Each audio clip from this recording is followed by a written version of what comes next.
जिंदगी फूलों से सजी नहीं होती। हर इंसान का इम्तिहान होता है, मगर ना जाने मेरे हिस्से में इतने इम्तिहान क्यों आए थे। मैंने तो सोचा था कि शादी के बाद मेरी ज़िंदगी खुशियों से भर जाएगी, मैं अपने ससुराल वालों पर राज करूंगी। ये खुशी भी मेरे दिल में इसलिए पैदा हुई थी क्योंकि मैं बहुत ज़्यादा सुंदर थी। हर देखने वाला मुझे सराहता था। मगर शादी के बाद मेरी ज़िंदगी में सिर्फ बदलाव आया था, जिससे कोई खुशी नहीं मिली। मेरी खूबसूरती से मेरी नंद बहुत जलती थी। इस बात का अंदाज़ा मुझे शादी के दूसरे दिन ही हो गया था, जब मैं सुबह नहाकर कमरे से बाहर निकली ताकि अपने और अपने पति के लिए नाश्ता बना सकूं। मगर मुझे पता नहीं था कि मेरा ना होने पर मेरी नंद मेरे कमरे में घुस जाएगी। जब मैं नाश्ता बनाकर वापस कमरे में गई तो उसने मेरा सारा सामान उलट पुलट किया हुआ था। मैं हक्का बक्का खड़ी की खड़ी रह गई थी। मैं बोली, नताशा, ये सब क्या है? उसके चेहरे पर जरा सी भी शर्मिंदगी नहीं आई थी। वो जलकर बोली, भाभी, मैं वो क्रीम ढूंढ रही हूँ जिसको लगा लगा कर आपका रंग इतना सफ़ेद हुआ है। मैं तो इसकी बात सुनकर हैरान रह गई थी। मैं बोली, नताशा, ये तो मुझसे भी पूछ सकती थी। यूँ मेरे कमरे की तलाशी लेने की क्या ज़रूरत थी? यह क्या बचपना है? मैं कोई क्रीम नहीं लगाती, मेरा रंग ऐसा ही है। नताशा मुझे घूरकर कमरे से बाहर निकल गई थी। जब मेरा पति सौरभ कमरे में आया तो मैंने उसे उसकी बहन की शिकायत की। वो कहने लगा, ये सब बातें मत सोचो, मेरी बहन बड़ी जिद्दी है, उसके दिल में जो आता है वो ही करती है। सौरभ कहने लगे, जिया, एक बात मैं तुमसे कह देता हूँ कि अगर तुम मेरे घर में रहना चाहती हो तो कभी भूलकर भी मेरी बहन के साथ बदतमीजी मत करना। मेरे पति की बात ने मेरे पैर बांध दिए थे। खैर, अगले दिन मेरी नंद ने मेरे सारे काले सूट ले लिए थे और कहने लगी, भाभी, आप इस घर में ये रंग नहीं पहन सकती। मैं हैरान हुई और बोली, क्यों, इसकी क्या वजह है? नताशा कहने लगी, क्योंकि आप काले रंग में बहुत सुंदर लगती है। आपके सामने मेरा रंग काली शाही लगता है। मैं तो उस लड़की की बातें सुनकर परेशान हो जाती थी। ना जाने वो मेरा और अपना मुकाबला क्यों करती थी। मैंने उसकी शिकायत फिर से अपने पति को कर दी और मेरे पति ने बड़े आराम से कह दिया था कि जैसा नताशा कहती है वैसा ही करो। मेरे दिल में ये सवाल पैदा होता कि मुझे यहाँ तो बताए कि मेरी शादी आपसे हुई है या आपकी नताशा से, मगर मैं ये सवाल करने की हिम्मत नहीं कर सकती थी। यूं ही मेरी शादी को 2 महीने बीत गए थे। इन 2 महीनों में मेरे पति ने कभी भी मुझसे खुलकर बात नहीं की थी। वो मुझे अपनी नौकरानी समझता था, मुझे अपने कामों का हुक्म देता, जो कि मैं चुपचाप कर दिया करती थी। मैं अक्सर सोचती कि शादी ऐसी होती है जिसमें 2 अजनबी एक छत के नीचे रहते हैं। ज़रूरत के चलते वो काम भी आते हैं, मगर फिर भी वो सारी ज़िंदगी अजनबी रहते हैं। और 2 महीने के बाद मेरी ज़िंदगी में एक और परेशानी ने सर उठा लिया था। वो ये कि मेरी सास ने मुझसे पूछा, बहू, कोई खुशखबरी है? मैं उनकी बात पर बोली, नहीं मम्मी जी, अभी तो नहीं। इतनी जल्दी खुशखबरी की ज़रूरत भी क्या है? मेरी सास नीता हंसकर बोली, लो, तुमने भी खूब कहा। तुम्हें पता है, मेरी बहन की बहू पहले ही हफ्ते में गर्भ से हो गई थी और एक तुम हो कि 2 महीने बिताने के बाद भी सूखे पेड़ की तरह खड़ी हो। मेरी सास की बात ने मेरा दिल दुखा दिया था। क्या यहाँ सही बात थी? उन्हें भगवान से डर भी नहीं आया? मैंने सर झटक दिया था। अब मेरी सास और नंद उठते बैठते मुझे ताना देती थी। यूं ही देखते देखते वक्त रेत की तरह हाथों से निकल गया। 1 साल हो गया था, मगर मैं अभी तक अपने पति को कोई खुशखबरी नहीं दे सकी थी। सच तो यह था कि मेरे पति ने कभी मुझसे बच्चे के लिए बात भी नहीं किया था। ऐसा लगता था कि उन्हें मेरे जिस्म से कोई दिलचस्पी ही नहीं है। मैं बच्चे दे सकी तो भी ठीक है, और ना दे सकी तो इसका हल तो मेरी सास ने पहले ही निकाल के रखा हुआ था। वो कहने लगी थी कि मुझे तुम्हें कुछ दिन बर्दाश्त करना है, फिर मैं तुम्हें तलाक दिलवा दूंगी। मैंने एक दिन रोते हुए पति से सास की शिकायत की थी। उन्होंने ये कहा है मुझसे कि वो मुझे तलाक दिलवा देंगी। सौरभ कहने लगा, मैंने मम्मी से कहने पर तुमसे शादी की थी, अगर वो कहेंगी तो मैं तुम्हें छोड़ दूंगा। ये बात मैंने बड़ी मुश्किल से बर्दाश्त की थी। बर्दाश्त करने के अलावा मेरे पास कोई और चारा भी नहीं था। खैर, मेरी सास आजकल बहुत बिजी सी रहने लगी थी। वो मेरे देवर गौरव के लिए रिश्ता ढूंढ रही थी, मगर इन हालात में भी वो उठते बैठते मुझ पे तानों की बरसात करती थी। अक्सर कहती कि कहीं ऐसा ना हो कि मैं अपने गौरव की पत्नी कहीं जिया जैसी बांझ लड़की ढूंढ लूँ। मैं ये बातें सुनकर सोचती, क्या मैं सच में बांझ हूँ? बच्चे में देर भगवान की तरफ से है। मैंने सोचा कि अपना इलाज डॉक्टर से करवा कर देखती हूँ, शायद भगवान मुझे खुशी दे दे। मैंने अपने पति सौरभ से कहा कि आप मुझे किसी लेडी डॉक्टर के पास ले चले। मेरा पति मुझे देखकर बोला, जिया, मेरे पास इतने पैसे नहीं हैं कि मैं तुम्हारा इलाज करवाता फिरूं। मैंने ये सुना है कि जो औरत बांझ होती है अपना जितना मर्जी इलाज करवा ले, वो बच्चे पैदा करने में काबिल नहीं हो सकती। मैं तो रोने लगी थी। ये बातें मुझे दिमागी तौर पर बीमार कर रही थी। उन दिनों मेरी सास को गौरव के लिए एक अच्छी लड़की मिल गई थी। मैंने सोचा कि क्या पता कि देवरानी के आने के बाद मेरे हालात बदल जाए, इसलिए मैंने इस शादी की तैयारियों में बढ़ चढ़कर हिस्सा लिया था। घर के सारे काम मैंने अपने हाथों में ले लिए थे और फिर एक दिन रिया मेरी देवरानी बनकर हमारे घर आ गई थी। मैं बहुत खुश थी कि चलो हम दोनों की खूब दोस्ती हो जाएगी, मगर ये मेरी गलतफहमी ही साबित हुई, क्योंकि रिया बहुत पढ़ी लिखी थी। वो तो अपने काम से ही काम रखती थी, किसी के साथ ज़्यादा बातचीत भी नहीं करती थी। मैं ही बहाने बहाने से उसका दिल जीतने की कोशिश करती थी, मगर वो कोई खास जवाब ही नहीं देती थी। असल में रिया अपने लिए जगह ढूंढ रही थी। मेरी नन्द नताशा भी रिया के साथ बहुत अच्छी थी। उसने रिया पर किसी तरह की कोई रोक टोक नहीं लगाई थी कि आप ये रंग नहीं पहनेंगी या वो। रिया की शादी को अभी 4 हफ्ते ही हुए थे कि उसका जी मचलाने लगा था, और ये सब देखकर मैं अंदर ही अंदर डर गई थी कि कहीं ऐसा ना हो जाए कि रिया प्रेग्नेंट हो। अगर वो प्रेग्नेंट हो गई तो मेरी ज़िंदगी ख़राब कर दी जाएगी। एक दिन रिया चकराकर गिर गई थी। उसे अस्पताल ले जाया गया तो पता चला कि वो तो प्रेग्नेंट है, और ये खबर मुझ पर बिजली बनकर गिरी थी। उस दिन के बाद तो मेरी सास को मुझे कोसने के लिए बहाना मिल गया था। वो उठते बैठते मुझे बाचपन के ताने दिया करती थी। सिर्फ इतना ही नहीं, मेरी जवान नंद भी मुझे ताने देने में पीछे नहीं थी। मैं तो हैरान होती थी कि वो कैसी लड़की है जिसे इस बात से भी डर नहीं लगता कि मेरे बड़े बोल मेरे आगे ही ना जाए। रात हुई तो मैं अपने कमरे में जाकर लेट गई थी। मेरा दिल बहुत ज़्यादा अंदर से रो रहा था। तभी मेरी देवरानी मेरे कमरे में आ गई थी। यह पहली बार हुआ था, इससे पहले तो कभी मेरे कमरे में नहीं आई थी। उसकी आंखें भीगी हुई थी। मैं जल्दी से उठकर बैठ गई थी।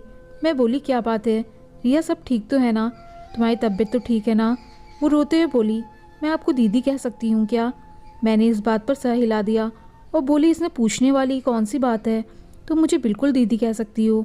रिया कहने लगी, दीदी मैं देख रही हूँ घर में जब से यह पता चला है कि मैं प्रेग्नेंट हूँ तब से आपकी ज़िंदगी तंग कर दी गई है। मैं खुद को आपका दोषी समझने लगी हूँ। मैं बोली, अरे नहीं नहीं, कैसी बातें कर रही हो? बच्चे तो भगवान के हाथ में है ना। भगवान जिसे चाहे दे और जिसे चाहे ना दे, उसके साथ कोई ज़बरदस्ती तो नहीं चलती ना। तुम दिल में बिल्कुल भी ख्याल मत लाना कि तुम मेरी मुजरिम हो।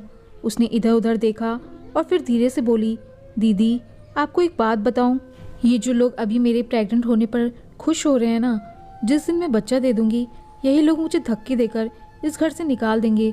मैं परेशान हो गई और बोली, बुरी बात है, भगवान न करे कभी तुम पर ऐसा दिन आए, भगवान सब अच्छा करेंगे।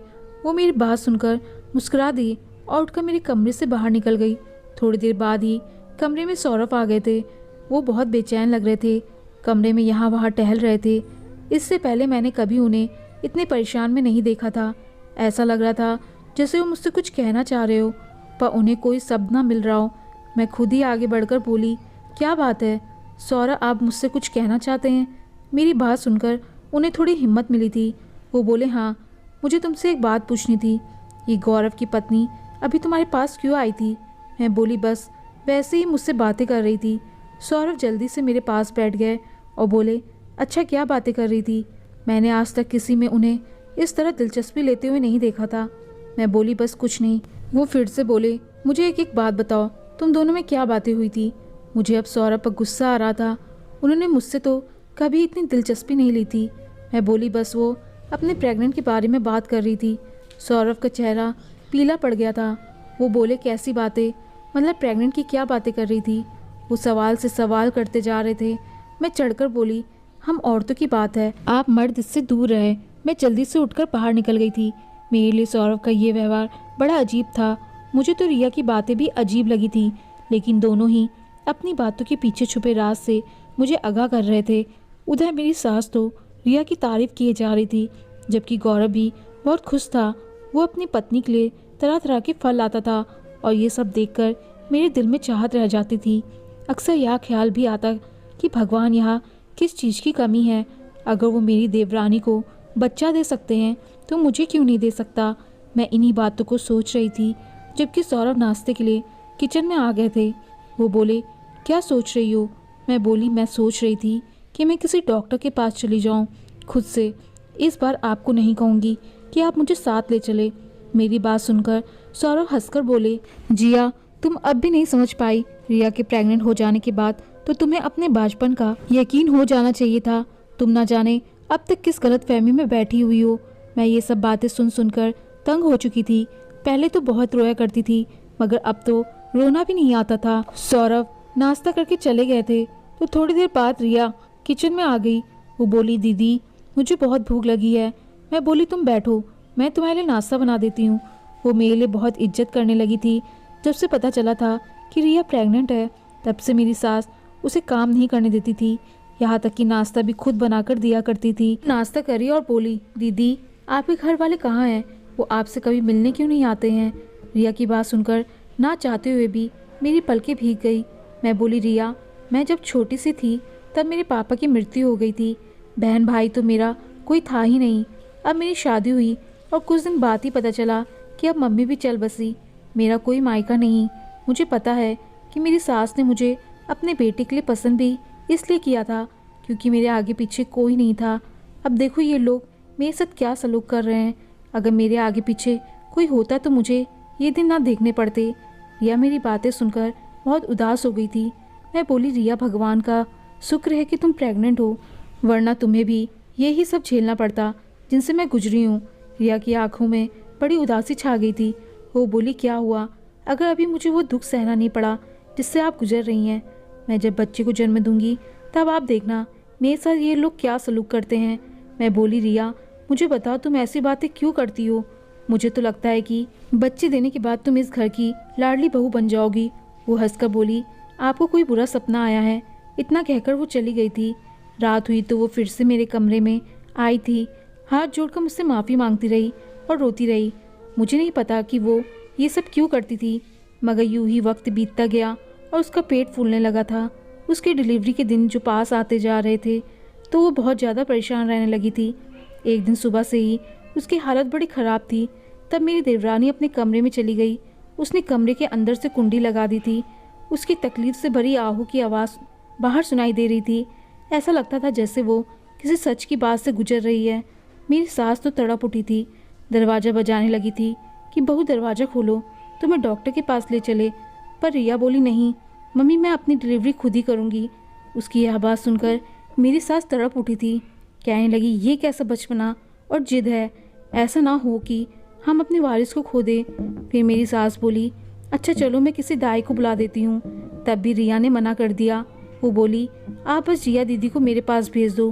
मैं बड़ी परेशान हो गई थी क्योंकि मुझे इस बारे में कुछ समझ बूझ नहीं थी। मैं किस तरह रिया की मदद कर सकती थी। मेरी सास ने मुझे ज़बरदस्ती अंदर भेज दिया। मैं अंदर गई तो मेरे होश उड़ गए। रिया कंबल में बच्चे को लिए बैठी रो रही थी और मुझसे कहने लगी, दीदी आप इस बच्चे को लेकर भाग जाओ। मैंने कहा, मैं कहाँ जाऊँगी? तुम पागल हो गई हो क्या? फिर वो मुझसे विनती करने लगी। मैंने कहा, अच्छा ठीक है, पर ये बताओ मेरा तो कोई नहीं है, मैं कहाँ जाऊँगी? रिया ने मुझे एक पता लिख कर दिया और मैं पीछे के रास्ते से बाहर निकल गई थी। मुझे नहीं पता कि मेरे पीछे क्या हुआ होगा और उसके बच्चे को बड़ी होशियारी से लेकर आगे बढ़ रही थी। आखिरकार वो पता भी आ गया जहाँ मुझे पहुँचना था। मैंने दरवाज़ा खटखटाया तो एक आदमी ने दरवाज़ा खोला था। वो मुझे देखकर बहुत हैरान हुए और बोले, आप तो रिया की जेठानी है ना? मैंने इस बात पर सर हिला दिया। वो बोले, आइए आइए। वो मुझे अपने साथ अपने कमरे में ले गए थे। वहाँ रिया की मम्मी और बहन भाई सब वही थे और उसकी मम्मी ने मुझसे पूछा कि आपकी गोद में क्या है? तो मैं बोली, रिया का बच्चा है, उसने आज ही इसे जन्म दिया। मेरी बात सुनकर रिया की मम्मी पापा और बहन भाई बहुत खुश हो गए थे और उसकी मम्मी ने जल्दी से आगे बढ़कर बच्चे के मुंह से कंबल हटाया। ये देखकर हम सब दंग रह गए थे कि वहाँ बच्चा नहीं बल्कि मेरे पति का बड़ा। हम सब लोग हैरान रह गए थे। सब लोग मुझे अजीब निगाहों से देखने लगे थे और रिया की मम्मी बोली, बेटा तुमने हमसे इतना बड़ा झूठ क्यों बोला? मैं रोने लगी थी। मैं बोली, नहीं आंटी, मैंने आपको कोई झूठ नहीं बोला, बल्कि ऐसा मजाक तो मेरे साथ रिया ने किया है। आंटी जी, रिया कहने लगी कि आप तो वैसे भी बांझ है, फिर आप ऐसा करें कि मेरा बच्चा लेकर इस घर से भाग जाए। मगर देखिए, यहाँ तो बच्चा है ही नहीं। तब रिया की बहन आगे बढ़ी और बोली, रिया आपके साथ मजाक नहीं कर सकती, ज़रूर कोई ना कोई राज की बात इस कंबल में छिपी है। इस कंबल में बच्चा नहीं है तो क्या हुआ? आपके पति के नाम की डॉक्टर की रिपोर्ट तो है ना? मैं मायूस हो गई थी। मैं बोली, मुझे सौरभ की डॉक्टर रिपोर्ट का क्या करना है? तब रिया की बहन ने वो फाइल मुझसे पकड़ ली थी। वो अब उस फाइल को पढ़ रही थी। वो एकदम से चौंक गई थी। कहने लगी, ये देखो दीदी, मैंने कहा था ना कि रिया आपके साथ मजाक नहीं कर सकती। असल मजाक तो आपके साथ आपके पति और आपकी सास ने किया है। ये देखिए, इसमें साफ साफ लिखा है कि आपका पति सौरभ कभी बाप नहीं बन सकता। दीदी बांझ आप नहीं, आपका पति है। मैं ये बात सुनकर दंग रह गई थी। मैं फूट फूट कर रोने लगी थी। मैं बोली, अगर उन्हें ये सब पता था तो फिर वो मुझ पर जुल्म क्यों ढालते रहे? सौरभ की रिपोर्ट के नीचे ही गौरव की रिपोर्ट भी थी। उसमें भी यही लिखा था कि गौरव भी बांझ है। तब सब लोग चौंक गए थे और रिया की बहन बोली, दीदी रिया ने आपकी हालत देखकर झूठ मूठ कर ड्रामा किया होगा कि वो प्रेग्नेंट है, क्योंकि वो जानती थी कि अगर वो ऐसा ना करती तो घर में सब उनसे भी नफरत करने लगते। रिया ने ड्रामा किया तो उसकी सास को लगा होगा कि शायद चमत्कार हो गया और मेरी बेटे की खामी दूर हो गई, जबकि वो तो उन लोगों के साथ रहकर उनका राज पता करना चाहती थी। असल राज तो यहाँ है कि वो दोनों भाई बच्चे पैदा करने के लायक ही नहीं हैं।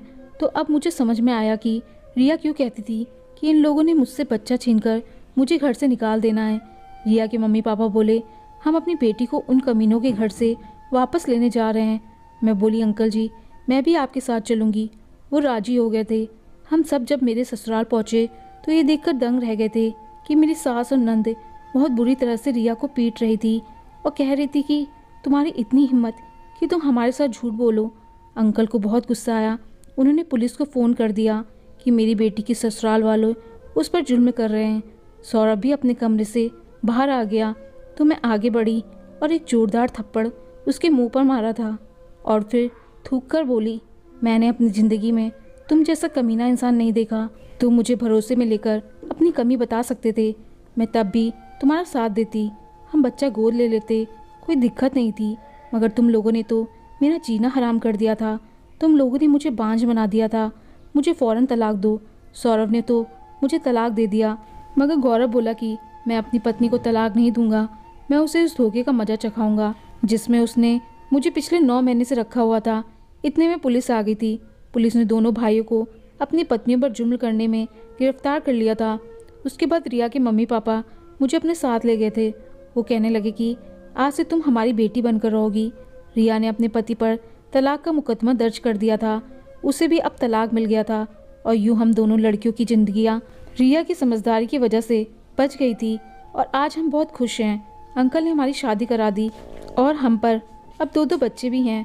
दोस्तों, आपको कहानी पसंद आई हो तो लाइक शेयर और कमेंट जरूर करें और चैनल पर नए आए हैं तो चैनल को सब्सक्राइब करना ना भूलें। धन्यवाद।